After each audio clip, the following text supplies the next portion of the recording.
Պատրաստելու եմ հավի կրծքամսով շոքե խաշած կոտլետներ։ Հավի կրծքամիսը կտրատել եմ և նախապատրաստել եմ։ Սպիտակ հացը թրջում եմ կաթով և թողնում ենք մի փոքր մնա։ Կտրում եմ սպիտակ սոխը, մանրացնում եմ, սոխը տապակում ենք տաք բուսայուղի մեջ։ Սոխը մի թեթև տապակելուց հետո վերցնում ենք մի մասը և թողնում ենք սառչի։ Հավի կրծքամսի վրա աղ ենք անում, ավելացնում ենք կաթի մեջ թրջած հացը, օրեգանո, մի փոքր կարմիր պղպեղ, նայում եմ տենում ստեղ ինչ կա, ինչ ուզում եմ ավելացնում եմ։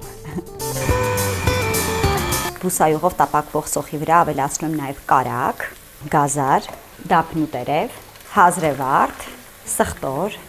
ավելացնում եմ ջուր, կրծքամսին ավելացնում եմ նաև թեթև տապակած սոխը։ Սոուսին ավելացնում եմ աղ, սև պղպեղ և Armenia Wine ընկերության տակառ սպիտակը։ Հիմա ամենակարևորը ձեռքերը թրջում ենք և սկսում ենք մեր կոտլետիկները ձևավորել։ Մատուցում եմ կոտլետը։